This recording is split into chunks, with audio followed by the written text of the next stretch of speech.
Assalamu alaikum everybody. You can mentally shape your future by tapping into the unseen. This is what we're going to be talking about in this video. This is one of my favorite topics of all time because it deals with the unseen world. And I don't know, I just have a huge interest in this. If you're a human, understand you're only able to see 0.00001% of reality. This right here, quantum physics already proved that the unseen world is the dominant world, and the seen world is 99.999% empty space.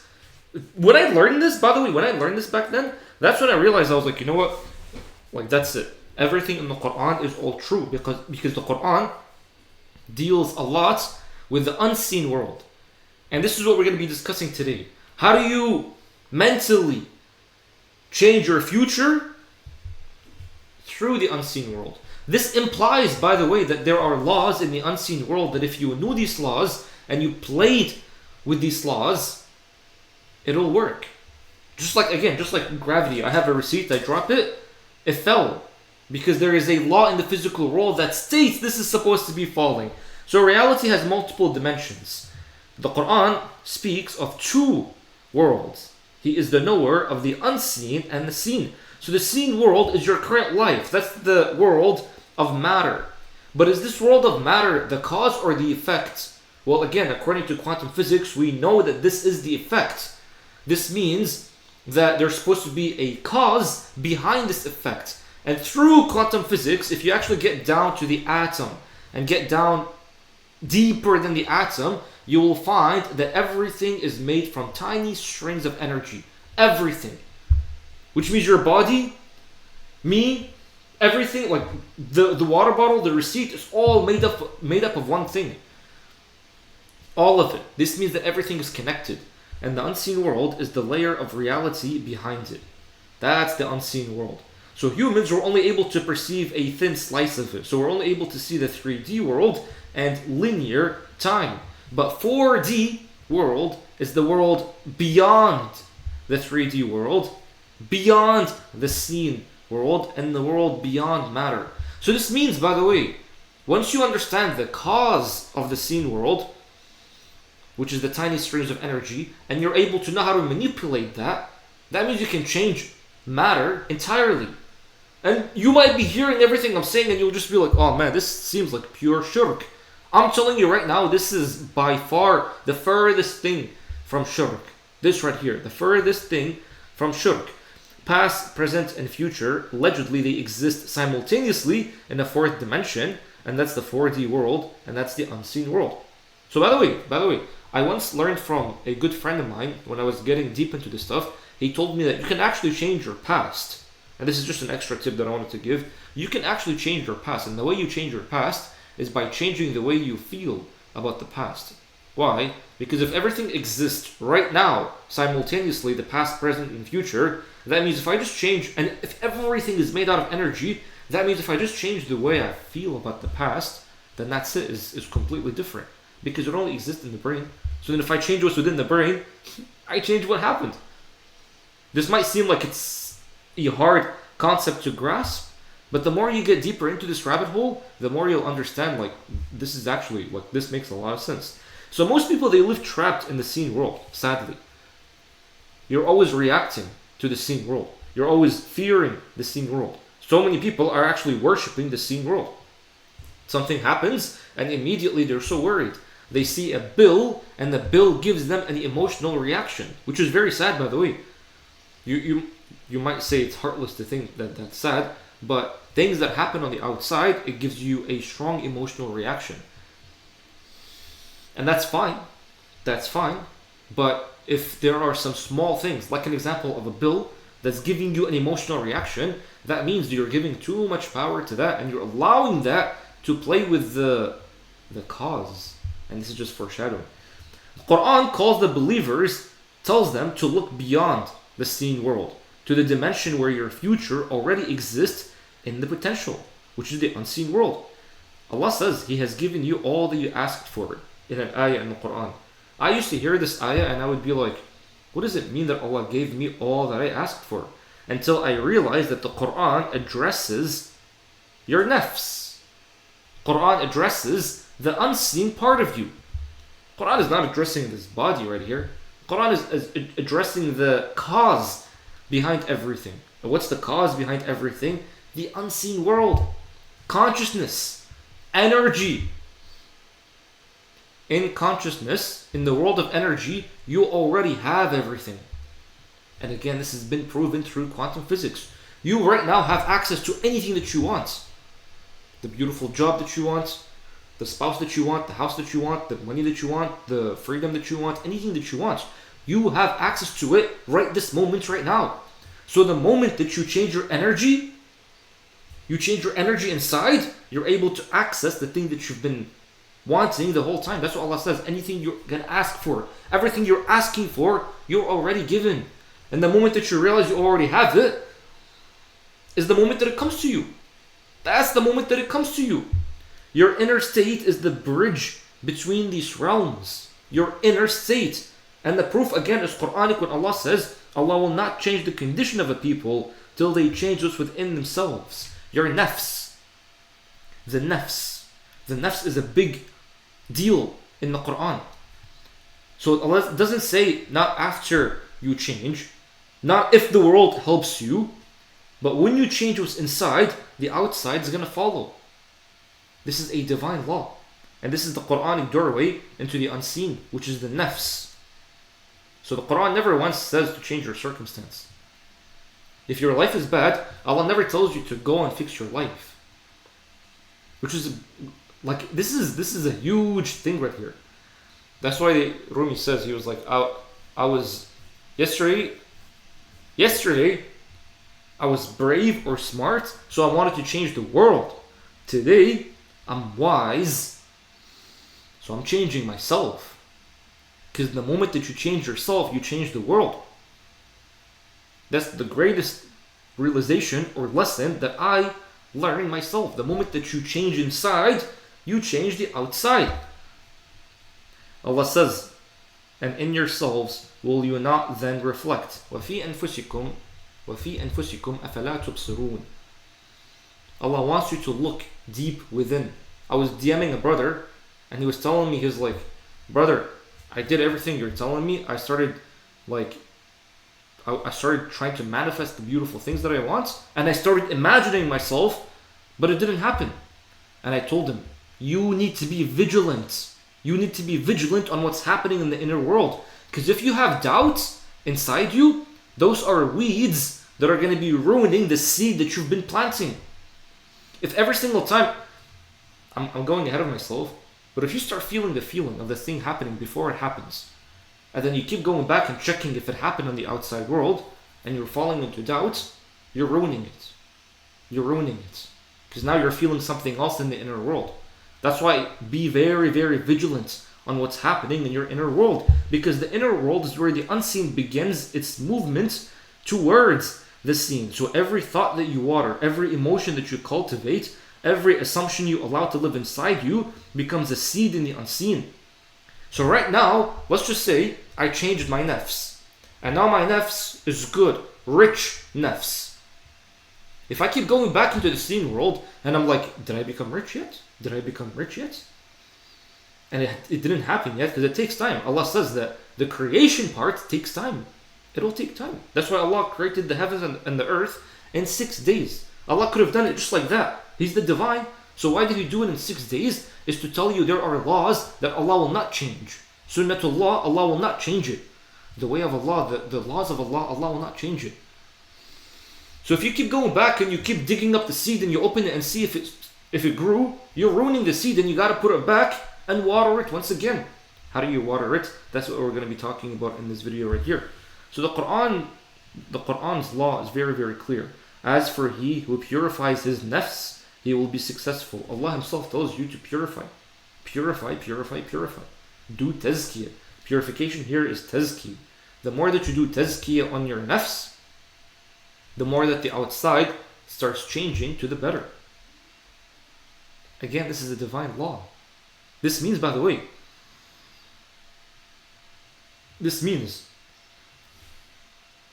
and now this might get a lot of hate, But if right now you're in a lot of debt, if right now you're in a life that you hate, things that you don't like that are happening to you, you haven't reached this state.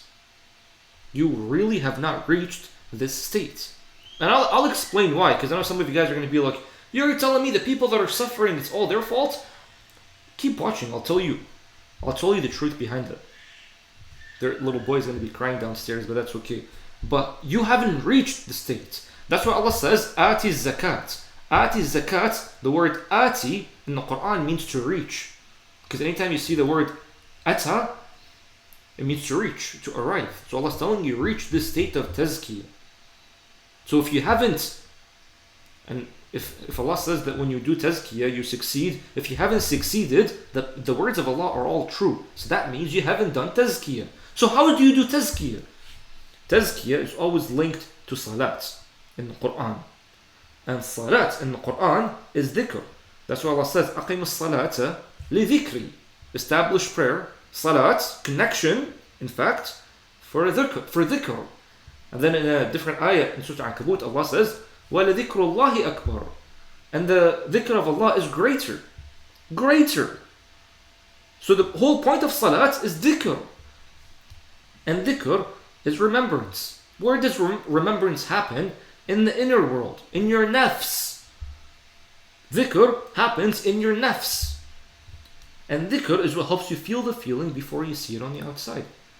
Remembering the divine is what helps you feel the feeling before you see it on the outside. And Allah says, remember Allah within your nafs. In your nafs, which means go within. Go within. Be vigilant on what's happening in the inside world. This is why I always say, you must, Habibi. Before I used to give it as a recommendation, nowadays you must sit down for a bit and observe what's happening in your inner world.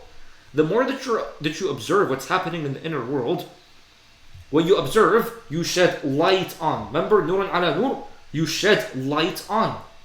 When light comes, falsehood perishes. So anything false within you, when you observe it, it perishes.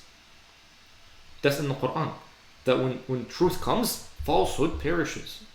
And there is truth within you. There is truth within you. Allah Himself says, وَفِي أَنفُسِكُمْ. There is a truth within you, Habibi. And the more you do this, and you empty yourself by observing what's happening, there's going to be one thing left within you. One thing left within you. When everything perishes, what's left? Allah, the divine. That's why I said that after. So dhikr is what raises your frequency. Dhikr is what raises your energy. Allah says, remember Allah like you remember your father.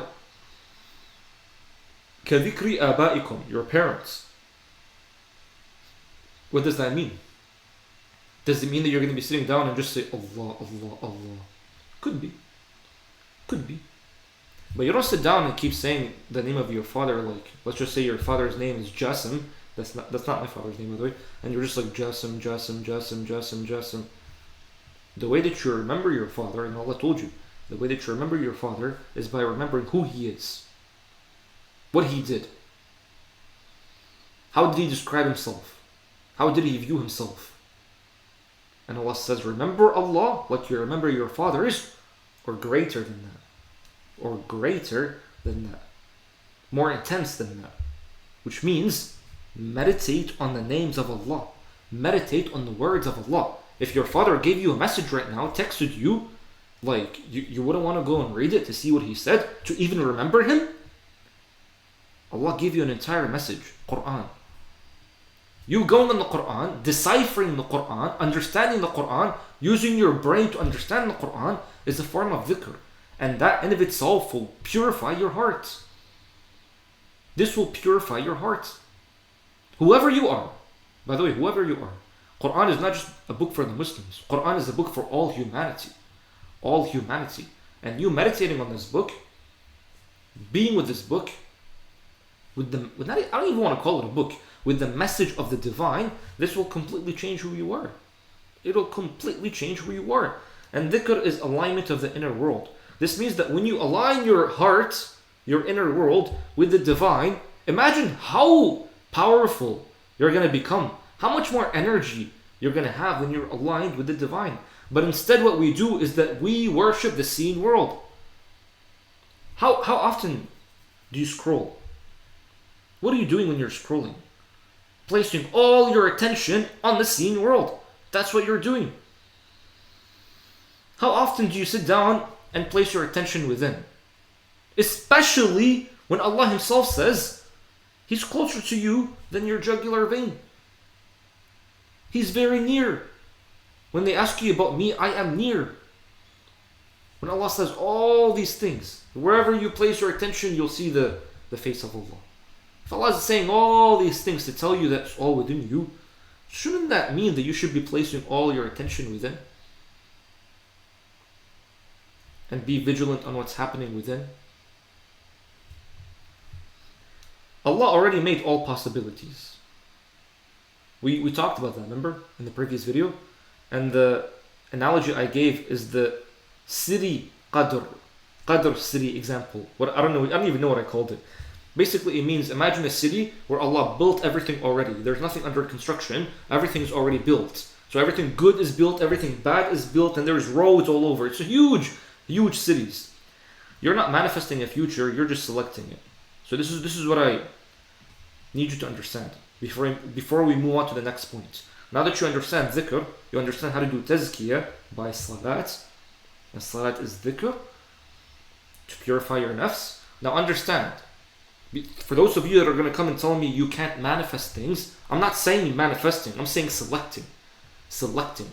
Everything's already made. Remember?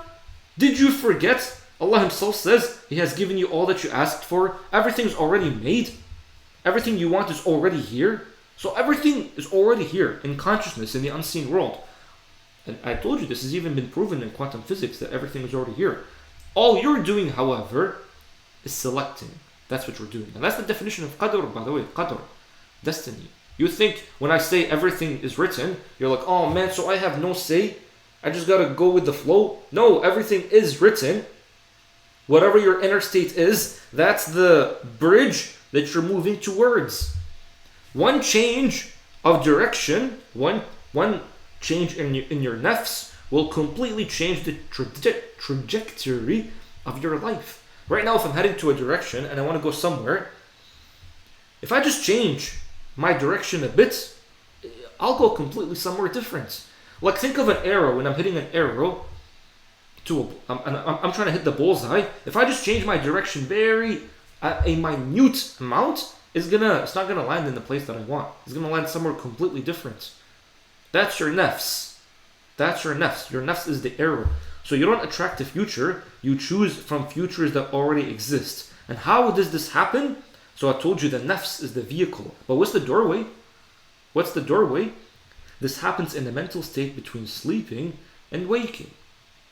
When you sleep and when you wake up. Because again, if I'm telling you that it happens in the unseen world, so everything's already made in the unseen world, and your nafs is the vehicle. What's your nafs, by the way? Your nafs is your beliefs, your emotions, your thoughts, your feelings, your imagination. That's your nafs. The part inside of you that can see without eyes, that can hear without ears. That's the nafs within you. So why? Why is it sleeps? Why is it between sleeping and waking? The state between sleeping and waking? Well, since it happens at the nafs level, Allah says, Allah takes the anfus at the time of their death. That's how you reach the unseen. And those that do not die, He takes during their sleep. So, death is how you access the unseen world. What's another way? Sleep.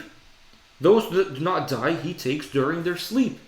In sleep, that's the doorway to the unseen world. Why? Because you leave the world of matter. You leave the body during sleep.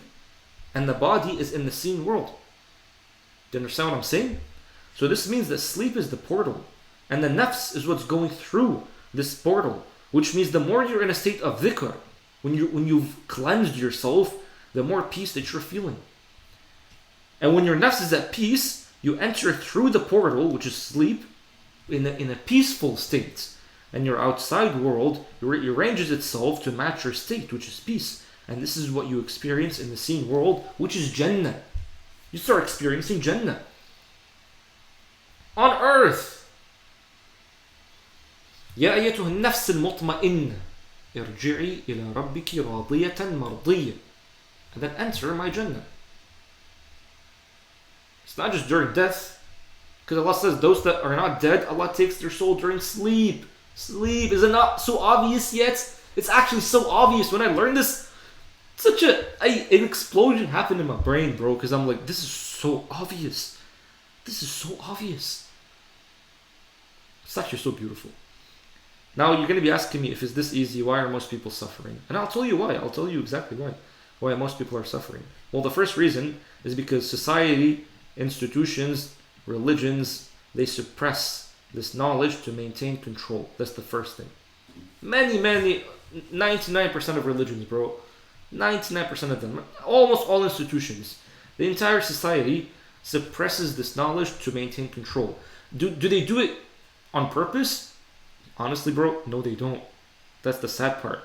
People believe that such knowledge is like evil, devilish type knowledge. That's the sad part. They make you get scared of such things. They make you get scared of going within. They tell you, oh no, if you go within, you're gonna start hearing jinns and shayateen and all that stuff. All of that is false. All of that is false, Habibi. You need to clean yourself. How are you going to clean yourself? You're just going to be repeating words after words after words? No, it happens at a deeper level. A deeper level. Second thing is that humanity experiences voluntary forgetfulness when we enter this reality and we forgot the creative power. We chose to come into this reality and we chose to participate in this test, but we don't remember. And this is normal. This is the test of life. This is why in the Quran you're called an insan. Insan comes from the word nisyan, which is forgetfulness. So you and I are the forgetful ones because we forgot our true powers. The Quran, the word of Allah, came to remind us of this power. And by the way, even the Injil and Torah, before they got corrupted with its meanings, it came to tell you the same exact thing. That there is something deep within you. Deep within you. And by the way, it's the meanings that are changed. Even in the Quran, bro, many meanings have been completely switched up to hide this knowledge. Because when someone knows this, that's when you'll realize, when you realize that it's all within you, you'll be like, what the heck? So then there's no need for anything except sitting down and going within? And that's the scary part. That is the scary part. Because now it's like, wait, so I don't even need to join any group? I don't need to identify a certain thing? All I gotta do is just go within and I'll meet the divine? That's why Shams Tabrizi used to say, God is not found in a synagogue or a church or a mosque. God is found in the heart. In the heart. And what happens is that people, therefore, they create unconsciously. So you're still using your power, except you're using it unconsciously. And the way that you use your power, this power that you're given, this power of the nafs, how the nafs is what creates the outside world, what selects from the possibilities that Allah already gave us. When you're living in a constant fear, bad habits and bad assumptions, what starts happening is that the seen world becomes exactly that. And what's so sad is that when you look at I'm going to talk about the Muslim world because that's the world I was born in and belong to. The Muslim world is constantly moving through fear, guilt, and shame. Constantly. Anything that you do, fear, guilt, and shame. So if you're constantly moving through the world with these feelings, what kind of outside world are you going to be selecting? And that's the extremely sad reality. And then when someone comes to you and tells you such stuff, you completely reject it because it doesn't fit your paradigm, doesn't fit your identity. But what does Allah say about that? Don't do that. Allah says just because it didn't fit what you were born with does not mean that it's something incorrect. Taba'na aba'una. We followed our forefathers. Allah says don't be like that. Don't be like the cattle, like the an'am. The ones that don't think with their brains. Think with your brain. Think, use your brain. أَفَلَا تَعْقِلُونَ. You must use your brain. Allah has granted you this beautiful power, which is the brain. Use it. Don't be heedless. Don't be among the ones that are heedless. مِنَ الْغَافِلِينَ. Don't be like that. So again, fear propaganda everywhere. And by the way, I came from Iraq, which was a country at war. And then when you were in Iraq, you would see fear propaganda everywhere, everywhere, at the time of war. And even in the US, fear propaganda everywhere. What started happening? Everybody started declining. Bad habits everywhere. Constantly doing bad habits, you're destroying your nafs. قَدْ أَفْلَحَ مَنْ زَكَّاهَا وَقَدْ خَابَ مَنْ دَسَّاهَا. What you're doing is dassaha. You're literally stepping and destroying, you're stomping on your nafs. Negative assumptions everywhere. Allah says they just follow assumptions. Adhan. Stop following assumptions. And then imagine what kind of scene world the nafs is selecting. By the way, these three things, right? Following your forefathers, assumptions, and following al-hawa, your desires. Be careful of these things. That's why I say, be vigilant on what's happening in your inner self. Be vigilant. Because when one of these becomes your God, the thing that you follow, that's shirk. That's shirk in of itself. So anytime you're following something because you were taught when you were young, or because everybody else does it, be aware of it. Be aware and question, is this the right thing? Is this the right thing? And be honest with yourself. Be extremely honest. And remember, Allah Himself says that the universe is only a mirror of what's within you. Whatever afflicts you is because of what your own hands have earned. Different ayah, Allah says, because of your own nafs. Because of your own nafs. And this is, don't be thinking as, oh man, so it's all my fault. This is actually empowering. This is extremely empowering. Because if the nafs can create such disease, such chaos, imagine what happens when we take the opposite route. Imagine the beauty that we can experience on this earth if everybody learned how to purify their nafs. So suffering, it comes from unconscious creation. So no external force or deity causes suffering. Allah is not the one that's causing the suffering on you. All suffering arises from misused imagination, misused nafs, and unconscious negative assumptions. And people unknowingly, they project chaotic internal states and then experience them as external reality. That's what starts happening. So now how do we consciously change our reality? Again, this video could be so long and I could be talking about this forever, but I'm going to be teaching you an exercise that you can do. You can literally do it tonight before you go to sleep. And this exercise, you'll see a difference. Just do it. Don't even expect anything. Do it and don't even expect anything, because when you start expecting things, you'll start predicting things. And when you start predicting things, you're still living in a made-up future. Or you're still living in the past. You're predicting things based on what you think happened because of your past. Because that's the only data that you have. So do what I'm about to tell you, and then when you do it, let it go and just keep living in the present. The whole day, just be aware of the breath and keep living in the present. So every night, if you truly want to consciously change your reality, every night, lie down in stillness. That's the first thing. Lie down in stillness. What does this mean? This means that when you lie down, as you're lying down in bed, relax everything. Relax everything. Relax the muscle, your forehead, your jaws, your eyes, your ears, neck, traps, shoulders. Did I just say shoulders? I mean your forehead.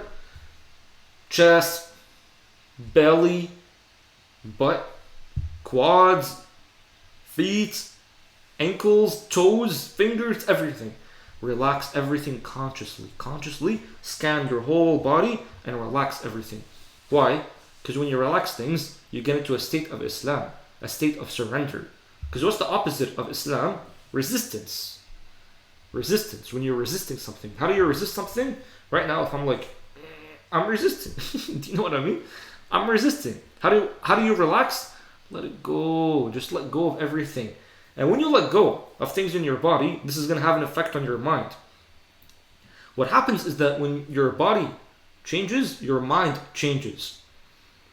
If your body is at stillness, your mind is going to relax and get into a state of stillness. When you're in a state of stillness, that means you're past the waswasa. That's the first thing.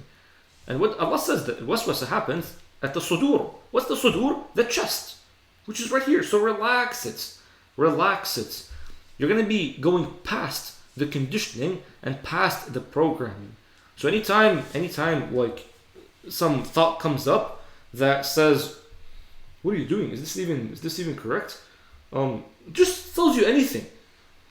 Some thoughts I get now is, aren't you supposed to be going to work? Go do something? But I'm doing this? Just don't worry about it. Go past it. Go past it. Any thought that comes to you, go past it. Get into stillness. Don't pay attention. Observe it, but don't attach to it. Relax everything.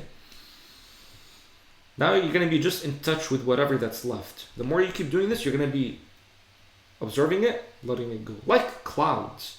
Eventually what happens, you'll have a clear sky, clear consciousness, clear mind. The only thing that's left after that is just the divine, because everything perishes except the divine. So this is how you get into a deeply relaxed state. Now it starts happening. What's happening, by the way, is that you're going from beta to alpha to theta. Now when you're in theta, you're going to be in a very drowsy state. So you're going to fall asleep when you do that. Before you enter delta, which is the state of sleep, this doorway between theta and delta, which is as you're about to fall asleep, but you're still awake, you're still conscious, you haven't fully slept yet, that's when you must see the fulfilled outcome in your imagination, because remember, that's your nafs. And we're doing this because sleep or death is the doorway to the unseen, and this drowsy state is the bridge. This drowsy state before you're fully gone is the bridge. So whatever you do in this drowsy state is whatever that you take with you to the unseen world, which is your nafs. Do you understand what I mean? So before you go through the bridge and go past the doorway, which is sleep, see the fulfilled outcome in a simple scene, which means whatever it is that you want. I don't even know, what do you want? Let's just talk about money, let's just talk about marriage, because people say, why do you always talk about money? Let's talk about marriage. Someone that you really, really want. And by the way, stop telling me, because I get DMs of people telling me, but wait, how do I know that that's the best thing for me? Don't even worry about that. Imagine it. Just imagine it. Allah will give you what's best for you. Just imagine it first, and Allah Himself will give you what's best for you. And then when it comes to you, you'll be satisfied. Imagine yourself with that person. Seeing that person. What's your father saying? What's your mother saying? What's your sister saying? What is your friends saying? Imagine their faces when they see you with that person, like they're so happy for you, and that person is so happy for you. Imagine it. And by the way, I've done this, by the way. I've literally done this. Got the same exact person that I was imagining. That's the crazy part too. The same exact person I was imagining. I've done this multiple times. It always worked. Oh, never ever failed. Imagine you living in a house with him. And by the way, oftentimes, here's the thing, right?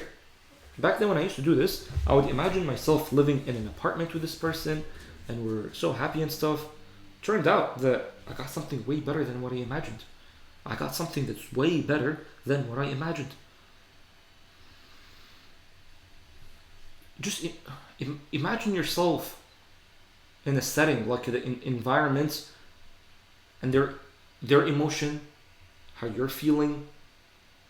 If it's money, imagine what your loved ones are saying to you. You checking, going and looking at your bank account. Try to add as much details to the scene until you reach a feeling. Because the imagination part is just there to help you reach a feeling. So feel the state emotionally. Allah says His command is only when He wills a thing that He says to it, be, and it is.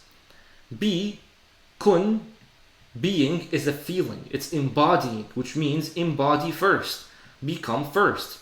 So become rich first. So feel rich first. Feel the love first. Feel the abundance first. Be first. Fayakun, then it becomes. And then the creation starts.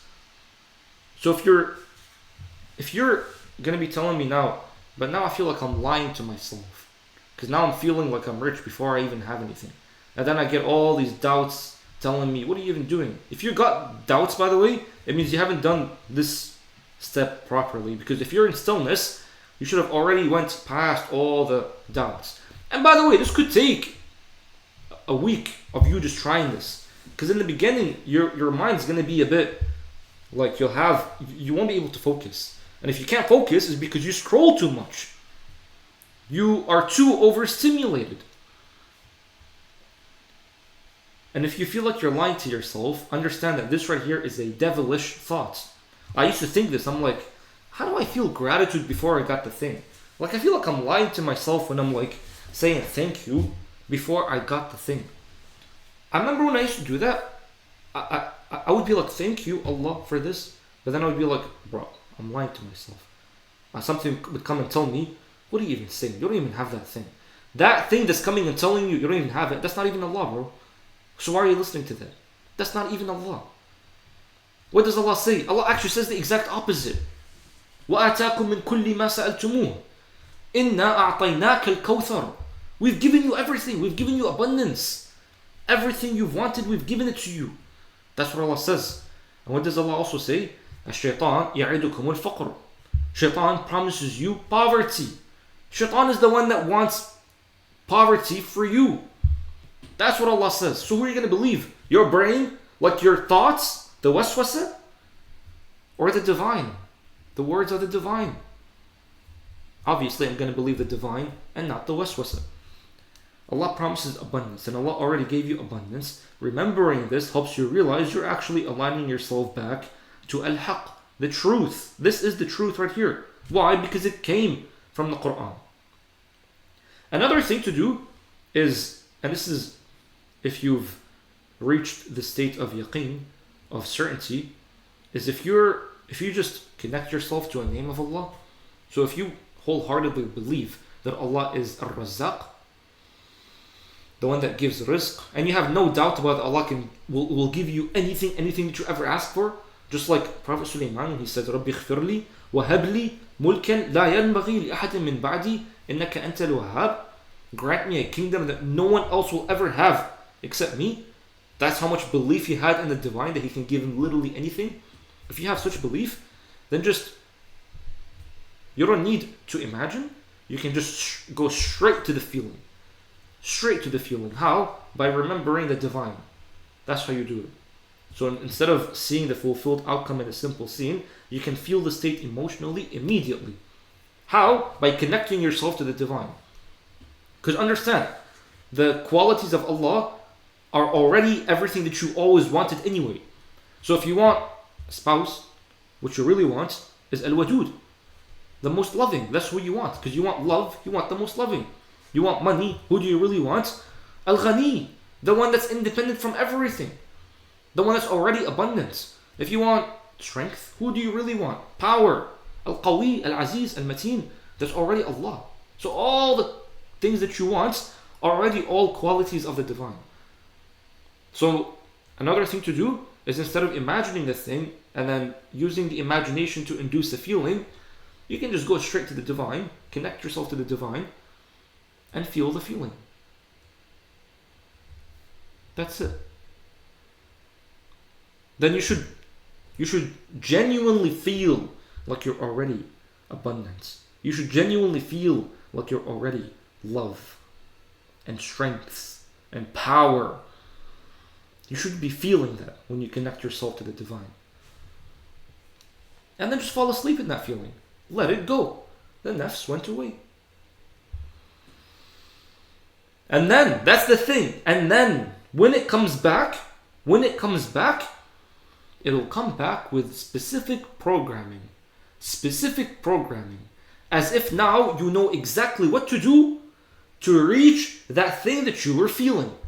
So now Allah's going to place inspiration within you that will lead to you going out and doing actions, things in the world that will lead to you getting the exact same thing that you were feeling. So if you do this every night and you constantly, let's just say you want power, and you constantly feel strength before you go to sleep, constantly feel strength, because you always connect yourself to the divine. Now everything that you do will lead to you increasing your strength, increasing your strength, increasing your strength. And how do you connect to the divine? I know some of you guys are going to be asking me that. And if you're asking me that, again, go back. Lie down in stillness. Get into stillness first. When you're in stillness and everything is gone, what's left? The divine. Think about it. If I told you right now, go and stare at the sun. Or no, if I told you right now, go and look at the light. Like, just find light. What would you do to find light? Brother, it's all around you. What do you want? It's all around you. But if you're wearing sunglasses or eye blockers, whatever, I don't know what that's called. Eye blockers, you can't see anything.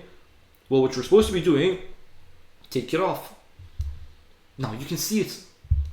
So if I tell you connect yourself to the divine, and you say I can't, what's the implication here? You're too noisy. You're too noisy. Take off your thoughts. What did Allah say to Musa before he met him? وَخْلَعْ نَعْلَيْكَ. Take off your slippers. Why? Everything that you've been walking upon this entire time, let it all go. Let go of all of it. You can't meet the divine if you're coming with already ideas in your mind. From where are you getting these ideas from? You're going to be bringing these ideas to the divine? Get rid of them, bro. Come empty. Come naked. Empty. Then you can meet the divine. Do you understand what I mean? This also means, by the way, it's not just the thoughts and the ideas. It's the emotions. It's the emotions. If you're in a state of anger, it's hard to connect with the divine. You're too solid. You're too rigid. You're too dense. This is why, when you look at the emotional chart, anger, fear, jealousy, shame, all these things that are at the lowest energy, and when it's at the lowest frequency, that means the density is high. It's too solid. Too solid. Which means light cannot pass through that. But the more that you empty yourself from these ill emotions, from these negative emotions, and you go up and you start feeling and embodying gratitude and love and bliss and contentment, at-tama'nina, when you're in that state, now you're like glass. Light can pass through you so easily. And who's Allah? Allahu nuru samawati wal ard. Allahu nuru samawati wal ard. Now if you ask me, how do I do that? I'll tell you, you have not watched the video. Go and watch it again. The way that you do that is through dhikr. Through dhikr. Why? Ala bi dhikrillah tatma'in al-qulub. At-tama'nina is where? It's at the top. Of the emotional chart scale, it's at the top. Which means that if you're feeling fear the whole time, anger the whole time, jealousy the whole time, what are you supposed to be doing? Remember Allah. Remember Allah. Remember Allah. And you'll go up. You'll go up. Slowly, Allah will clean all the emotions within you. All you gotta do at that point, just surrender, give up. Let go of everything. Relax every single muscle in your body. Just relax everything. Relax everything. And that's it. Seal the intention in the unseen, because His command is only when He wills the thing that He says to it be, and it becomes. And your inner state is your be. So the Quran is not a book of helplessness. Allah tells you exactly how the world that He created works like. It's a map for those who dare to change themselves. So reality is forced to follow. So if you want a new future, don't wait for life to change. Change the inner world and let the unseen rewrite the scene. Allah will not change the condition of a people till they change what's within themselves. So your future is waiting on the inside. If you ask me, by the way, if you ask me right now, so then what the heck? What's the point of dua? What's the point of dua? I'll tell you, the point of dua is from the word da'wah. What's da'wah? To invite. To invite. Right now, I'm inviting you to do this. When Allah says that when you call upon Allah, to invite Allah, Allah will respond. Always. So right now, if you just ask Allah, Allah help me reach you, you'll reach Allah. But what you do, Allah please give me that thing, please, please, please. Is that dua to Allah? No, you're actually doing dua to the thing itself. But when you connect yourself back to the divine, and you're connected with the divine, and you're already feeling the abundance, you're not feeling lack no more. You're not feeling this feeling of, oh man, I'm so not worth it anymore.